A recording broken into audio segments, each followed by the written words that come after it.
എന്റെ അമ്മയെ പറ്റി പറയുകയാണെങ്കിൽ അമ്മ ആക്ച്വലി ഭയങ്കര കോമഡി പീസാണ്. ഞങ്ങൾ എല്ലാവരും പറയുന്നൊരു കോമഡി പീസ് എന്നാണ് പറയുന്നത്. കാരണം വെച്ചാൽ എല്ലാ റോൾ ചെയ്യും നന്നായിട്ട്, പക്ഷെ ഭയങ്കര ടെൻസ്ഡാ, ഓവർ ടെൻസ്ഡാ അമ്മ. ഇപ്പൊ തന്നെ ഇവിടെ വരുന്ന കേസിൽ നമ്മൾ നല്ല റെഡിയാക്കി അടിപൊളിയായി കൊണ്ടിരുന്ന, എന്നാൽ പോലും ആ സ്റ്റാർട്ടിങ് ടൈം ആകുമ്പോൾ എല്ലാം അലമ്പിച്ചിട്ട് പറയും, എന്നെ നിങ്ങൾ കൊളാക്കി, എന്നെ നിങ്ങൾ കൊളാക്കി, അങ്ങനെ പറഞ്ഞുകൊണ്ടേയിരിക്കും. അത് അമ്മയ്ക്ക് എല്ലാ കാര്യത്തിലും എങ്ങനെയാണ്. പക്ഷെ എന്നെ ആദ്യമാണുള്ള ഇതാണെങ്കിലും അമ്മ കറക്റ്റ് സംഭവം ചെയ്യും എന്നുള്ളതാ. അപ്പൊ ഫുഡിന്റെ കേസ് ആണെങ്കിൽ നല്ല അടിപൊളിയായിട്ട് ഏറ്റെടുത്താലും അത് അടിപൊളിയായിട്ട് ചെയ്യും. പക്ഷെ ഭയങ്കര ഇങ്ങനെ ഓവർ ടെൻസ്ഡ് അമ്മ.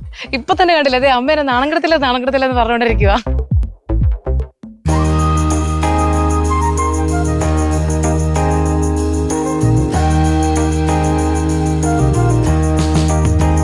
എന്റെ പൊന്നുമോനെ, ഞാനിങ്ങനെ യഥാർത്ഥമായി ഈ പറയുന്ന പോലെ ഒന്നുമല്ല.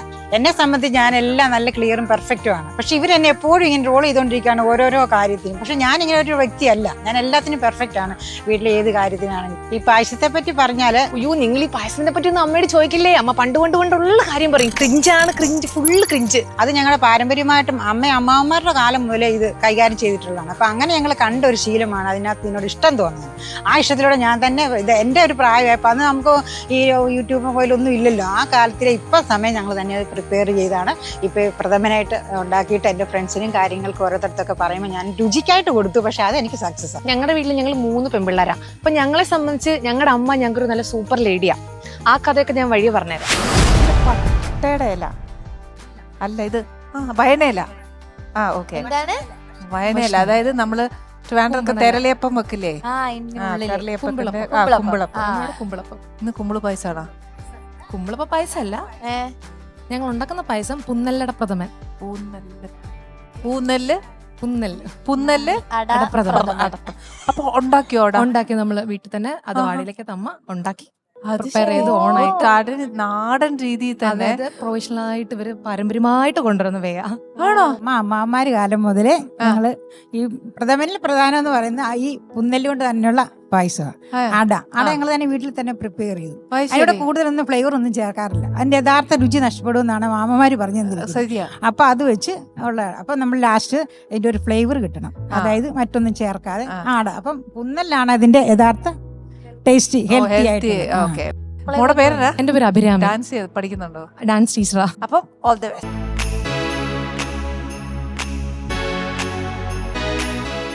എന്റെ വീട്ടില് 3 പേരുണ്ടാകെ. ആ 3 പേർക്കും 3 ഇഷ്ടങ്ങളാ. ഒരാൾ പറയും അതുണ്ടാക്കണമെന്ന് പറയും, അയാളുടെ ടേസ്റ്റ് അല്ല മറ്റേ മോളാണെങ്കിൽ ആ ടേസ്റ്റ് ഇഷ്ടമല്ല. പിന്നെ ഞാൻ ഒരു തരത്തിന്, പിന്നെ ഹസ്ബൻഡിനാണെങ്കിൽ വേറെ ഒരു ഇഷ്ടം. പിന്നെ അതെല്ലാവർക്കും കൂടി ഒരു തരത്തിൽ അഡ്ജസ്റ്റ് ചെയ്ത് അങ്ങോട്ട് ഉണ്ടാക്കി കൊടുക്കും. പക്ഷെ പുറത്തുനിന്ന് ആരെങ്കിലൊക്കെ വരുമോ പറയും, നല്ല ടേസ്റ്റ് ഉണ്ടല്ലോ, അതാണല്ലോ ഇതാണല്ലോ എന്നൊക്കെ പറയും. പക്ഷെ പിള്ളേര് കഴിച്ചിട്ട് പറയും, ഇതാണ് കഴിച്ച് അവർക്ക് വീട്ടിലെ ഒന്നും ഇഷ്ടമല്ല. അത് കഴിച്ചു ഞങ്ങളുടെ ഉള്ളിൽ 2 പേർക്കും പറയുകയാണ്, ഉമ്മച്ചിക്ക് അതെ ഉപ്പച്ചിക്ക് അതെ. ഉമ്മച്ചിന്ന് പറയേ എന്താ, അത് ഞാനും പറഞ്ഞു. ഉപ്പച്ചിക്ക് എന്താന്ന് വെച്ചാ എന്താ പറയാ, ഇപ്പൊ ഞങ്ങൾ എവിടെയെങ്കിലും പോകാന്നൊക്കെ കേൾക്കും. എന്നിട്ട് ഉപ്പച്ചി എന്താ പറയാ, അതും മറന്നു. അയ്യോ ചേട്ടൻ നിക്കട്ടെ, ഞാൻ പറയാൻ വന്ന് മറന്നുപോയേ, ഞാൻ ഓർക്കട്ടെ. പാചകത്തിൽ ഞാൻ ഒരുപാട് പരീക്ഷണങ്ങളൊക്കെ നടത്താറുണ്ട്. ആ പരീക്ഷണങ്ങളൊക്കെ നടത്തി അത് കൊണ്ടുവന്ന് കൊടുക്കണ മദറിനിലേക്കൊക്കെയാണ് കൊണ്ടു കൊടുക്കുന്നത്. അവരെന്നെ ഒരുപാട് സപ്പോർട്ട് ചെയ്യാൻ നല്ലതായിരുന്നു എന്നൊക്കെ പറയൂട്ടോ. പക്ഷെ ഇവിടെ പിള്ളേര് പറയും അത് പോരാ, ഇത് പോരാ, കുറഞ്ഞു പോയി, കൂടി പോയി എന്നൊക്കെ പറയും. പക്ഷെ എന്നാലും അത് വെറുതെ പറയുന്നതൊക്കെയാണെന്ന് എനിക്കറിയാം. അവർക്ക് ഏറ്റവും ഇഷ്ടം എന്റെ ഫുഡൊക്കെ തന്നെയാണ്. ഉമ്മച്ചിയുടെ ചില ഫുഡുകളുണ്ട്, അത് ഇങ്ങനെ ടേസ്റ്റ് ചെയ്യുമ്പോൾ ഉപ്പച്ചി പറയും, ഇതിന് ഉപ്പ് കറക്റ്റാണ്, ഇതിന് മധുരം കറക്റ്റാണ്. എല്ലാം ചില ടൈമിലാണ് പക്ഷെ അത് വരുള്ളൂ കേട്ടോ. ആ ടൈമിലാണ് അവര് എന്താ പറയാ മെയ്ഡ് ഫോർ റീച്ചത്.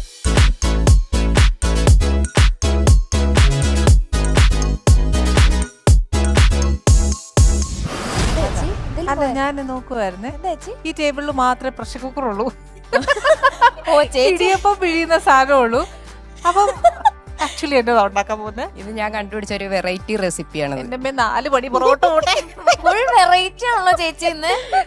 അതെന്താണെന്ന് വെച്ചാൽ ഇതില് ബ്ലാക്ക് റൈസ് ആണ് ഞാൻ യൂസ് ചെയ്യുന്നത്. അത് വെള്ളത്തിലിട്ട് കഴിയുമ്പോൾ ഒരു മുന്തിരിയുടെ ഒക്കെ ഒരു ഗ്രേപ്പിന്റെ ഒക്കെ ഒരു കളർ വരും അതിൽ. അപ്പൊ അതാണ് മെയിൻ. പേരെന്താ? വർഷാമൃതം എന്നാണ് ഞങ്ങളുടെ പായസത്തിന്റെ പേര്. ചേച്ചിയുടെ പേരാണോ? അതെ, അമൃതാഘോഷമുണ്ട്. അമൃതാഘോഷത്തിന്റെ കൂടെ ഓണം എല്ലാ വർഷത്തിലും വരുന്നത്. അപ്പൊ വർഷത്തിലുണ്ടാക്കുന്ന ഒരു മധുരം, ഒരു വെറൈറ്റി ആയിക്കോട്ടെ. അത് കൊള്ളാം. പിന്നെ ഇത് ചേച്ചി പുട്ടുണ്ടാക്കോ? അല്ല, പുട്ടല്ല.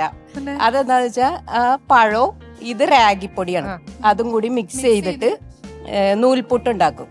എന്നിട്ട് അതിൽ ചേർക്കും ആ പായസത്തില്. പിന്നെ അതിനകത്ത് വേറെ വരുന്നുണ്ട്, ജിഞ്ചറിന്റെ നീര് വരുന്നുണ്ട്, പിന്നെ കുറച്ച് ലീഫ് ഞാൻ അവിടെ വെച്ചിട്ടുണ്ട്. തുളസി. ശരിയല്ലേ? പിന്നെ ആ ലീഫ് കണ്ടിട്ടുണ്ടെങ്കിൽ ഞെട്ടരുത്. അതന്നെ ഞെട്ടല്ലെന്ന് പറഞ്ഞ. അപ്പൊ എന്തായാലും എനിക്ക് കാണുന്നു. ആ അതെ, ഇത് പനിക്കൂർക്കയുടെ അത് പനിക്കൂർക്ക. പിന്നെ ഉണ്ട് അതില് തുളസി. ഇത് തുളസി. അടുത്തുണ്ട്, അത് ചൊറിയും. അയ്യോ ചൊറിയണോ? ചേച്ചി എന്റെ ദൈവമേ, എന്റെ മൂക്കൊക്കെ ഇപ്പൊ ചൊറിയോ? പാറു, നല്ല സുന്ദരിയായിട്ട്. അതിടുവോ പായസത്തില്? അതിടും. അപ്പൊ ചൊറിയില്ലേ? ാണ് നല്ല തോരനൊക്കെ ഉണ്ടാക്കും. അത് വർഷത്തിൽ ഒരു പ്രാവശ്യം കുറച്ച് കഷ്ടപ്പെട്ട് നമ്മൾ ഉണ്ടാക്കണ്ടേ. ചേച്ചി കഷ്ടപ്പെട്ടുണ്ടാക്കുമ്പോ ഞങ്ങള് കഷ്ടത്തിലാവും. ഞാൻ തയ്യാറാക്കി 2-3 പ്രാവശ്യം ഇല്ലല്ലേ? ചേച്ചി പേരെടാ? എന്റെ ഒരു മിശ്രിയ. ചേച്ചി വർക്ക് ചെയ്യുന്നുണ്ടോ? അത് ഹൗസ് വൈഫ്. ആ ഓക്കെ. ഓക്കെ. അപ്പൊ ഓൾ ദി ബെസ്റ്റ്.